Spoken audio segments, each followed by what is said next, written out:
Ezra గ్రంథం 8వ అధ్యాయము, అక్కడ 2 వచనాలు మనం చదువుతా వచ్చినాం. మరి ఇస్తామా? ఇశ్రాయేలు ప్రజలు అక్కడ రాసినారు ఏమని? 8వ అధ్యాయము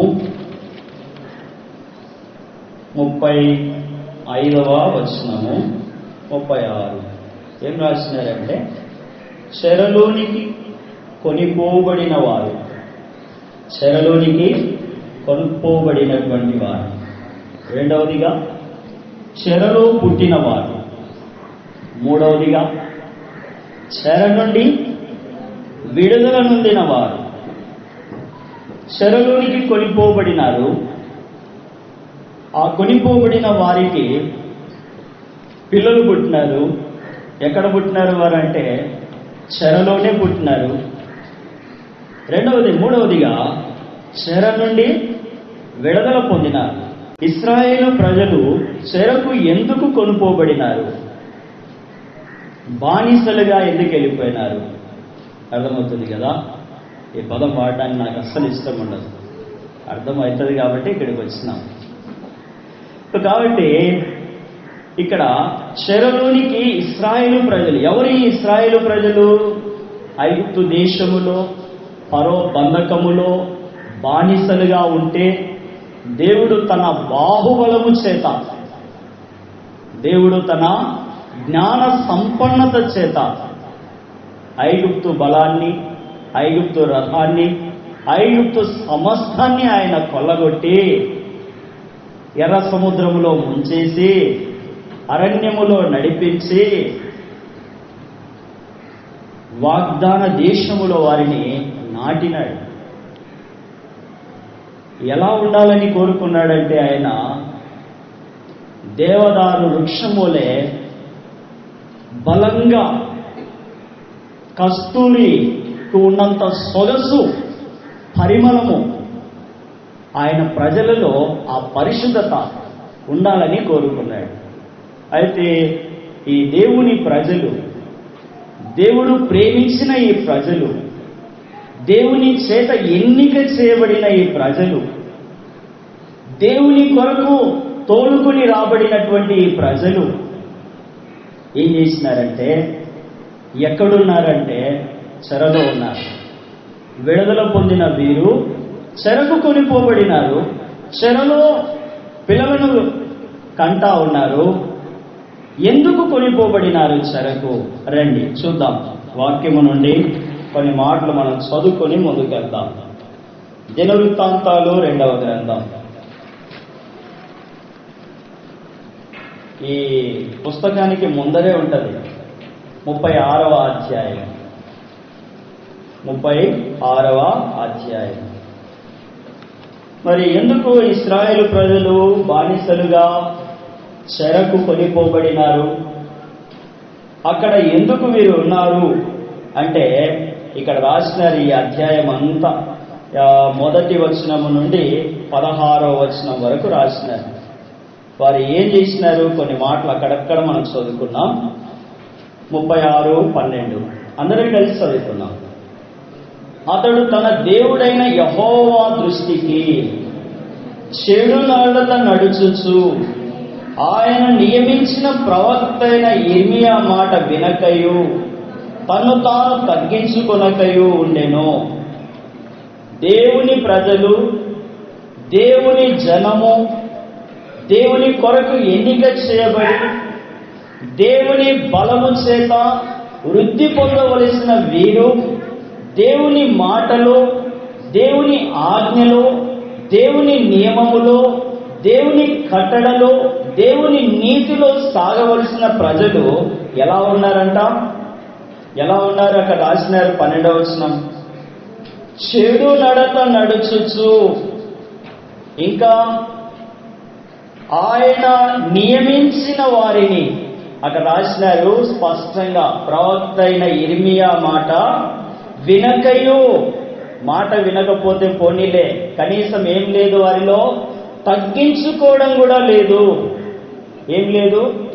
తగ్గించుకోవడం కూడా లేదు. అక్కడ రాసినారు. ఆ తర్వాత ఇంకొంచెం ముందుకు వస్తాం. ఎవరికి దేవుడు వారిని అప్పగించినాడు? ఎందుకు వారు చెరకెళ్ళినారు అంటే ఒక 2-3 విషయాలు మనం అక్కడ మాటలు చదువుకున్నాం. ఏమని?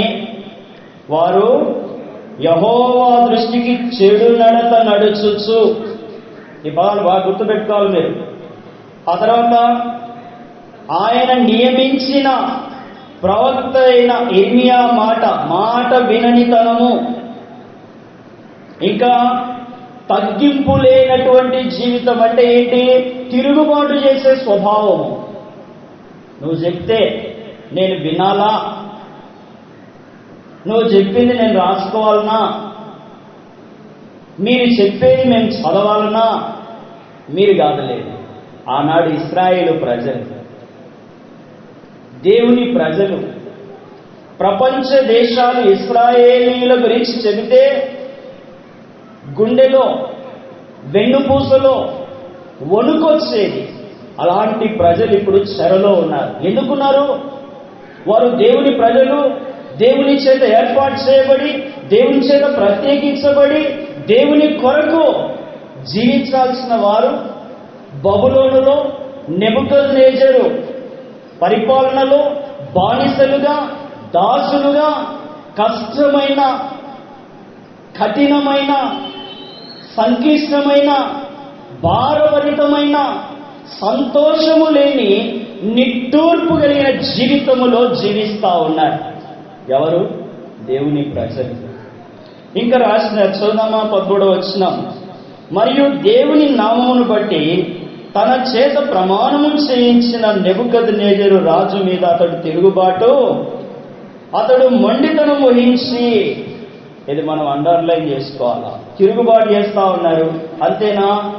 ఈ తిరుగుబాటు ఎంత దూరం పోయిందంటే మొండితనం. లోబడడం ఇష్టం లేకపోతే, నచ్చకపోతే ఏం చేస్తాము? మొండితనం. ఇదంతా కూడా ప్రజల్లోనికి వచ్చేసింది. దేవుడేమో దయాళుత్వం గలవాడు, మంచితనం గలవాడు, వాత్సల్యత గలవాడు, కృపా సత్య సంపూర్ణుడు, కరుణాహస్తము చేత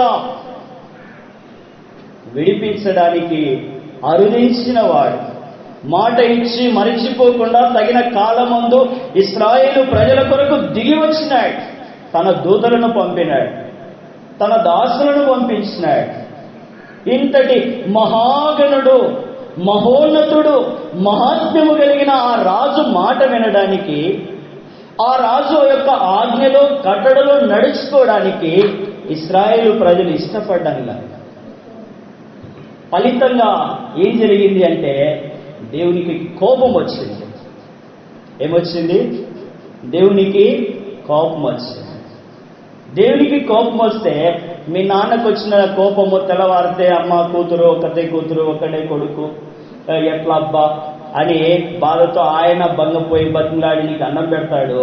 అయితే దేవునికి కోపం రాకుండానే ఉండాల. వచ్చింది అనుకో, అది ఎంతవరకు ఉంటుంది? వాక్యంలో రాసినారు కదా, మీకు తెలుసు ఎంతవరకు ఉంటుంది ఆయన కోపము. ఎంతవరకు ఉంటుంది? కొందరే చెప్తాను, మిగతా వాళ్ళకి తెలుదా? తెలుసు, మీకు తెలుసు, కానీ నాకు తెలుసో లేదో అని మీకు అనుకుంటారు కదా. నిమిషం మాత్రమే. ఎంతవరకు ఉంటుంది ఆయన కోపము? ఆ నిమిషములోనే మొత్తము వెళ్ళిపోయాడు కదా. చూడండి, ఇశ్రాయేలు ప్రజలు ఇలా జీవిస్తూ ఉంటే 14వ వచనం, 13 రాజు మీద అతడు తిరుగుబాటు చేసెను, అతడు మొండితనం వహించి ఇశ్రాయేలు దేవుడైన యెహోవా వైపు తిరగక మనస్సులను ఏం చేసుకున్నారు? కఠినపరుచుకున్నారు. బాగా వింటున్నారా? యెహోవా దృష్టికి చెడు నడత నడుస్తా ఉన్నారు. ఆయన నియమించిన వారికి లోబడడం లేదు, తగ్గింపు జీవితము లేదు, తిరుగుబాటు చేసేటటువంటి స్వభావము, మొండితనము. ఇంకా ముందుకు వస్తూ ఉంటే ఎట్లా ఉన్నారంట? దేవుని వైపు తిరగలేని నామకార్థమైన జీవితం. ఏ సహవాసం? హెబ్రోను సహవాసం. పేరేమో గొప్ప, భక్తి లేదు. చూడండి ఎట్లా ఉన్నారంటే, దేవుని వైపు తిరగక కఠినమైన మనసుతో, కఠినమైన మనస్సు కలిగి ఉన్నారు. 14 అదియుగాక యాజకులలోనూ జనులలోనూ అధిపతులకు వారు అన్యజనులు పూజించు హేయమైన విగ్రహములు పెట్టుకొని బహుగా ద్రోహులై ఏం చేస్తా ఉన్నారు? విగ్రహారాధన వైపు పోయినారు. ఎక్కడికి పోయినారు? విగ్రహారాధన వైపు పోయినారు. ఇంకా బహుద్రోహులై పరిశుద్ధమైన పట్టణాన్ని, పరిశుద్ధుడైన దేవుణ్ణి, పవిత్రమైన దేవుని మందిరాన్ని కూడా అపవిత్రము చేసే దౌర్భాగ్యమైన స్థితికి వారు వెళ్ళిపోయినారు. 15వ వచనం, వారి పితరుల దేవుడైన యెహోవా తన జనుల యందును తన నివాస స్థలమందును కటాక్షము గలవాడై ఏం చేసినాడు? అయ్య బాబు, మీరు తప్పు చేస్తా ఉన్నారు, మీ మనసు కఠినమైపోయింది, అపవిత్రమైపోయింది, విగ్రహాలు వచ్చేసినాయి, లోకం వైపు వెళ్ళిపోయినారు, అంతా కూడా వచ్చేసింది అని తన దూతలను పంపించి మరి వాళ్ళకి చెప్తా ఉంటే వాళ్ళు ఏం చేస్తా ఉన్నారంటే ఎగతాళి చేస్తా ఉన్నారు. అవునా, మాకు తెలుసులే, మా అబ్బగారు ఎవరో తెలుసా? కాలేబు, ఆయనే పంచిచ్చినాడు. ఇంకా మా అబ్బాయి ఎవరో తెలుసా? యెహోషువ. ఇట్లా గోత్ర కర్తల గురించి చెప్పుకోవడం మీరు ఏంది అని ఎగతాళి ఇలాంటి స్థితిలోకి వాళ్ళు వెళ్ళిపోయినారు. వారు వారిని గురించి ఆలోచన చేసుకుంటా ఉన్నారు. చూడండి, ఇంకా ముందుకు వస్తాం. ఆయన వాక్యములను తృణీకరించుచు, ఆయన ప్రవక్తలను హింసించుచు నివారింప శక్యము గాని దేవుని కోపాన్ని వారు తెచ్చుకున్నారు.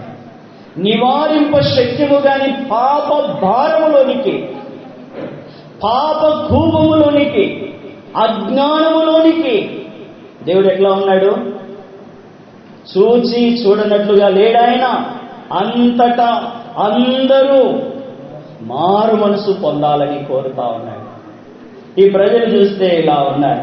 ఫలితంగా ఏం చేసినాడు? బబులోను నుంచి నెబుకద్నెజరు వచ్చినాడు. వచ్చి ఏం చేసినాడు? వాళ్ళందరినీ చెరకు తీసుకొని పోయినాడు. బానిసలుగా వెళ్ళిపోయినారు.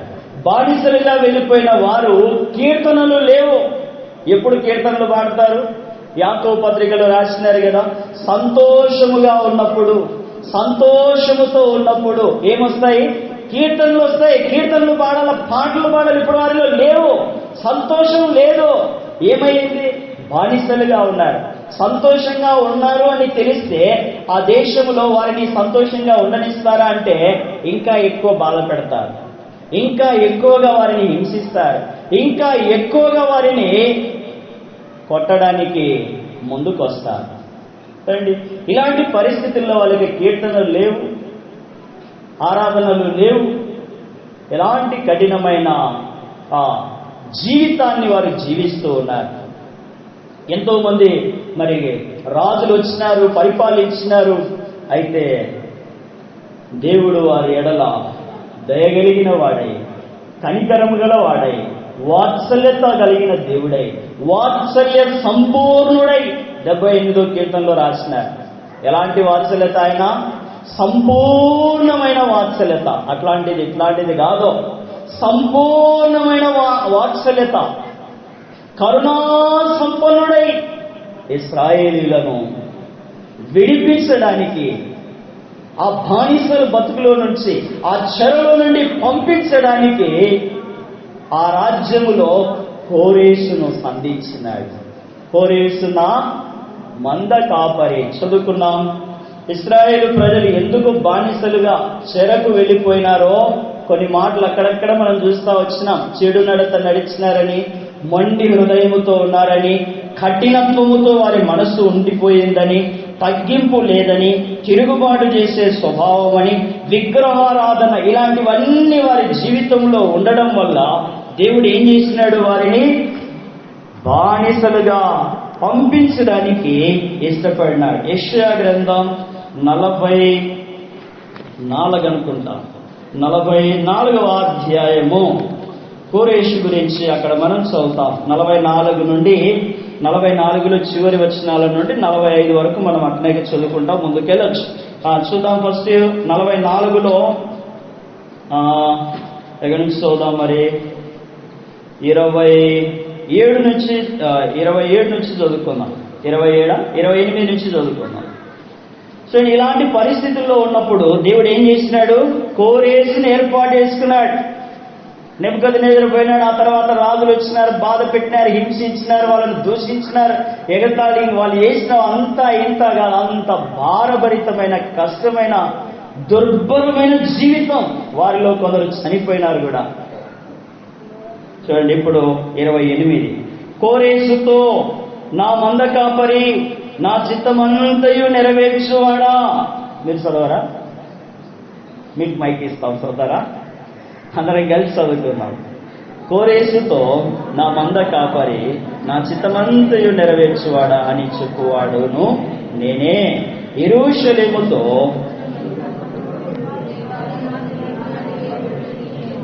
నలభై 45:1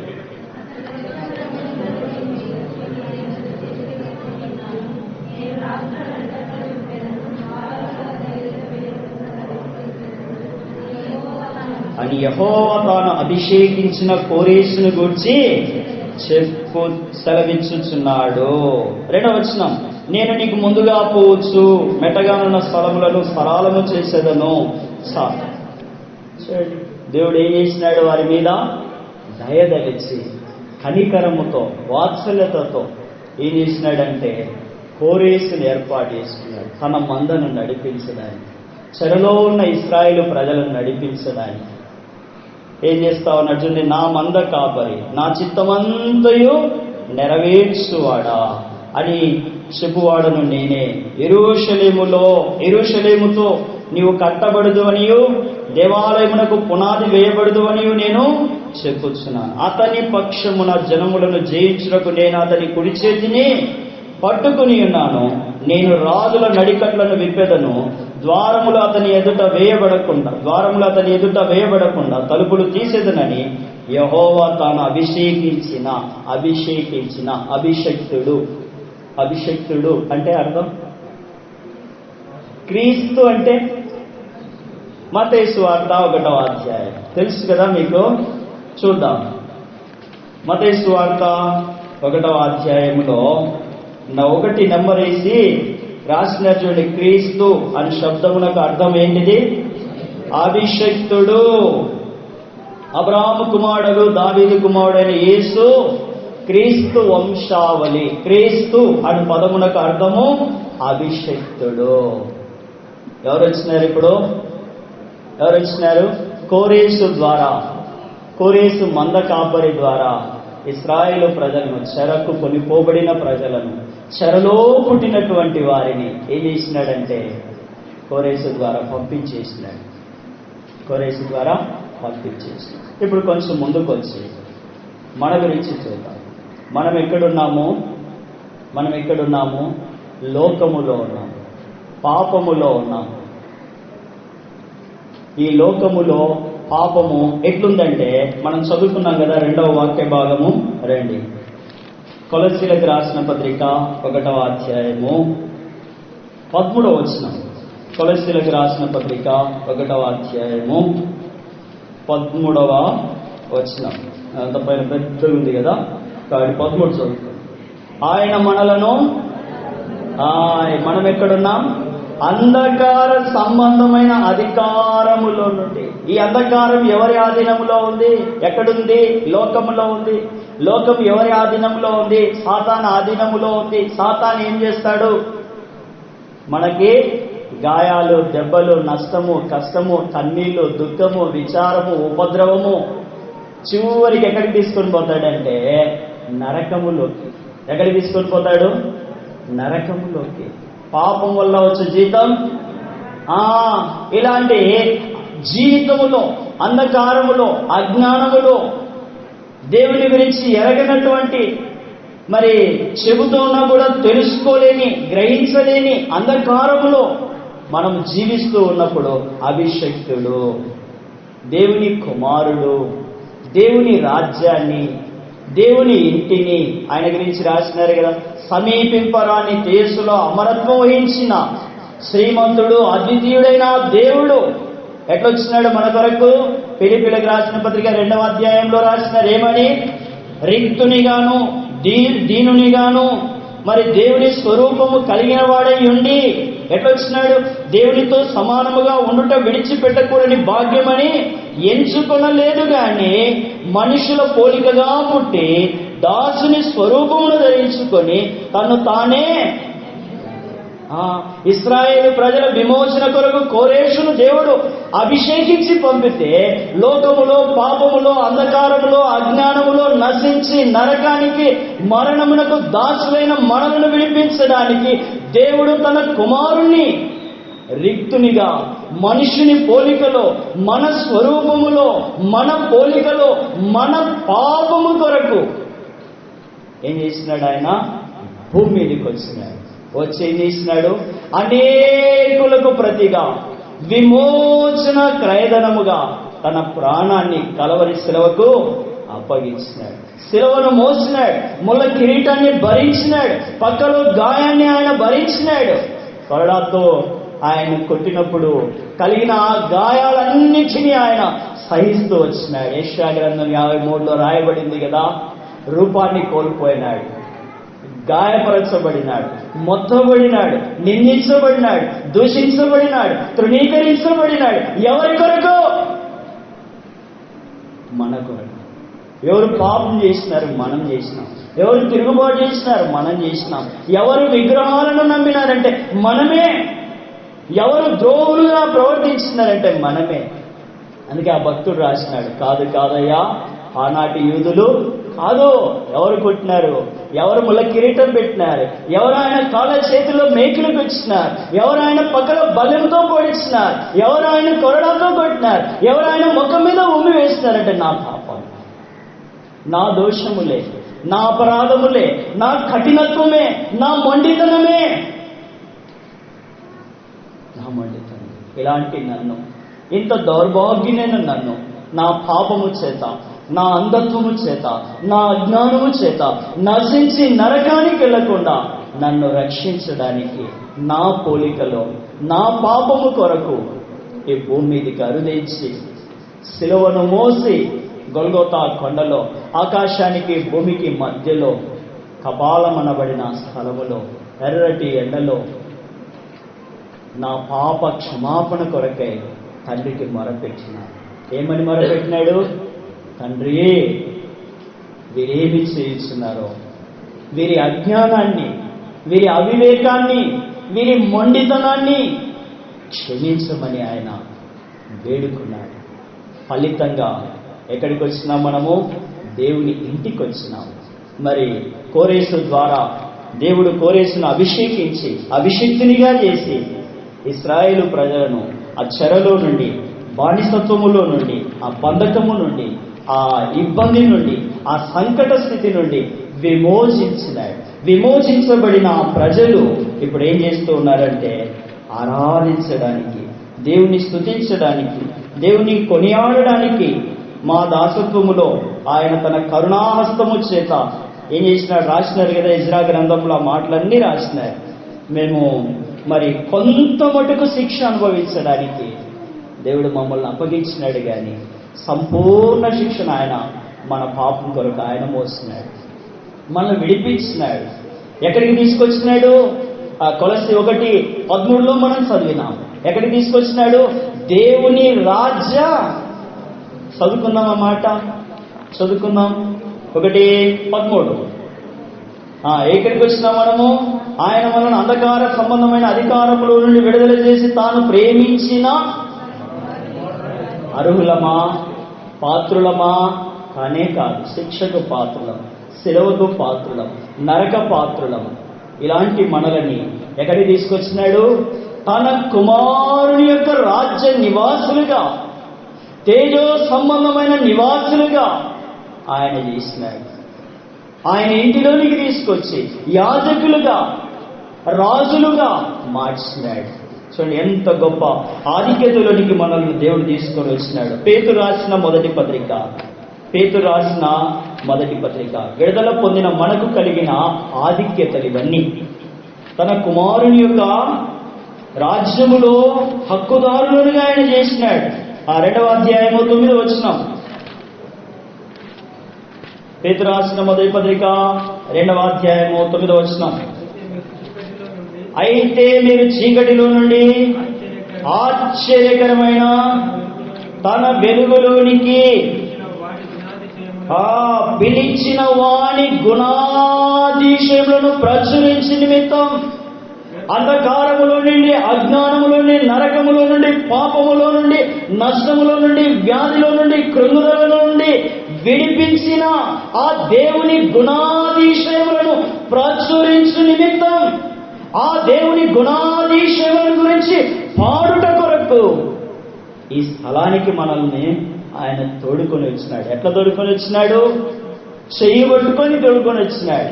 కోరేసిన మంద కాపరి చెయ్యి పట్టుకొని అతన్ని నడిపించినాడు. మనం కూడా దేవుని బలిష్టమైన హస్తము చేత తోడుకొని రాబడినాం.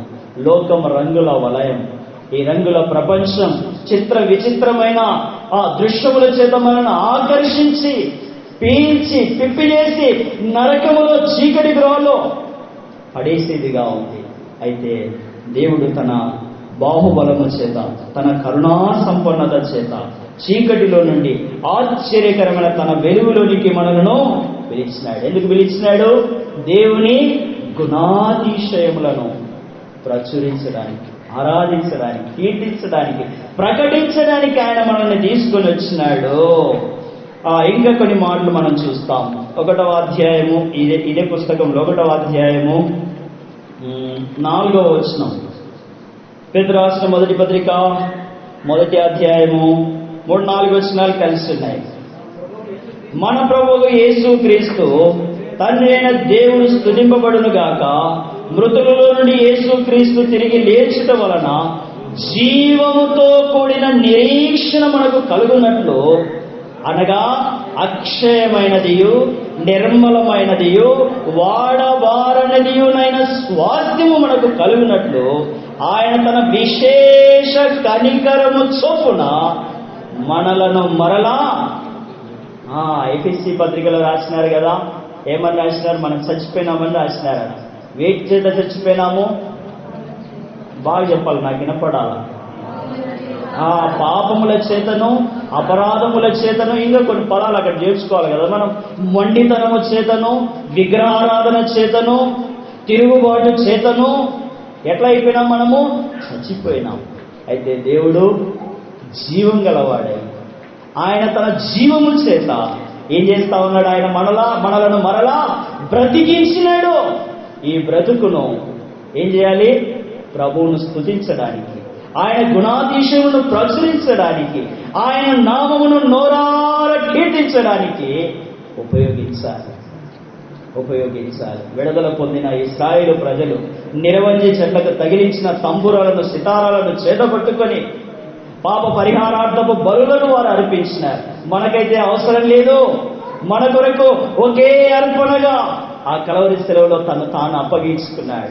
ఆ ప్రియుని ద్వారా, ఆ విమోచకుని ద్వారా మనకు కలిగిన గొప్ప రక్షణ, నిత్య రక్షణ, పాప క్షమాపణ, రక్షణ అలంకారములను ధరించుకున్న వారమై ఏం చేయాలి? ఆయన్ని కీర్తించాలని, ఆరాధించాలని, కొనియాడాలని మనకు వాక్యం చెప్తా ఉంది. కీర్తనలు 136 కీర్తన 26వ వచనం. 136వ కీర్తన 26వ వచనం.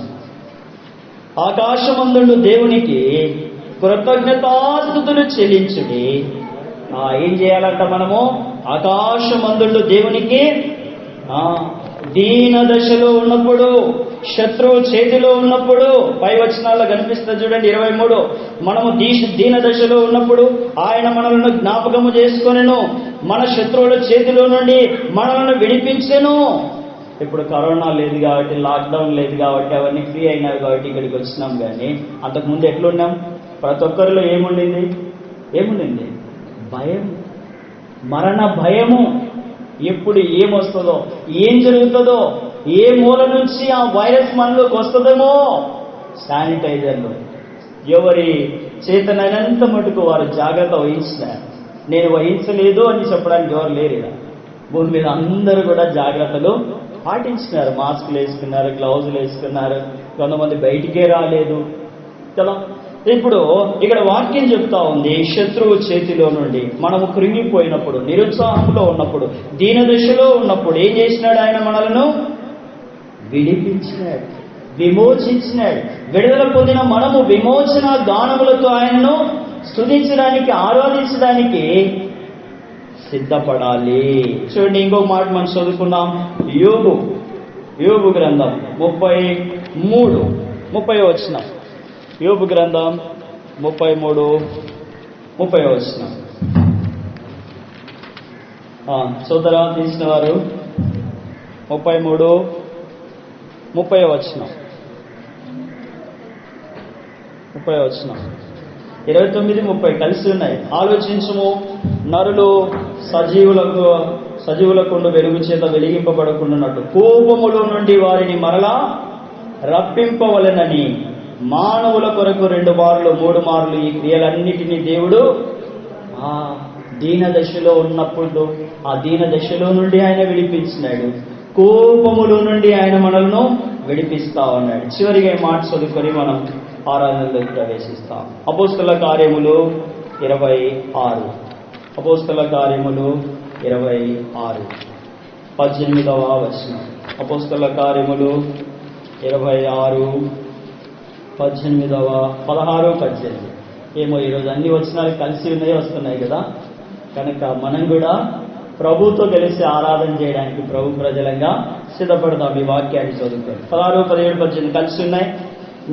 నీవు నన్ను చూచిన సంగతిని గూర్చి, నేను నీకు కనబడబో సంగతిని గూర్చి నిన్ను పరిచారకునిగాను సాక్షిగాను నియమించుటకై కనబడి ఉన్నాను. నీవు లేచి నీ పాదములు మోపి నిలువుము. నేను ఈ ప్రజల వలన అన్యజనుల వలన హాని కలగకుండా నిన్ను కాపాడదను. వారు చీకటిలో నుండి వెలుగులోనికి, సాతాను అధికారములో నుండి దేవుని వైపునకు నువ్వు తిరిగి నా యందలి విశ్వాసము చేత పాప క్షమాపణను పరిశుద్ధపరచబడిన వారి స్వాస్థ్యమును పొందునట్లు వారి కన్నులు తెరుచుటకై నేను నిన్ను లోకములో సాతాను చేత మరి మోయబడిపోయిన మన నేత్రములను, మన చుట్టూ మరి కమ్ముకపోయిన ఆ చీకటి నుండి, మరి పాపము చేత భ్రష్టులైపోయిన మనలను వెలుగులోనికి, ఆ సాతాను అధికారము నుండి దేవుని వైపునకు స్వతంత్రులుగా చేయడానికి, పాపము చేత మరి పట్టబడిన మనను పరిశుద్ధపరచబడి మరి దేవుని స్వాస్థ్యముగా, దేవుని రాజ్య నివాసులుగా ఆయన కుమారునితో మనము ఉండడానికి దేవుడు మనల్ని విడిపించినాడు. ఈ మాటల చేత మనం ఆరాధనలోకి ప్రవేశించక పూర్వము ఒక పాట పాడుకుంటాం. ప్లీజ్ పాటలు పాడేవారు రండి.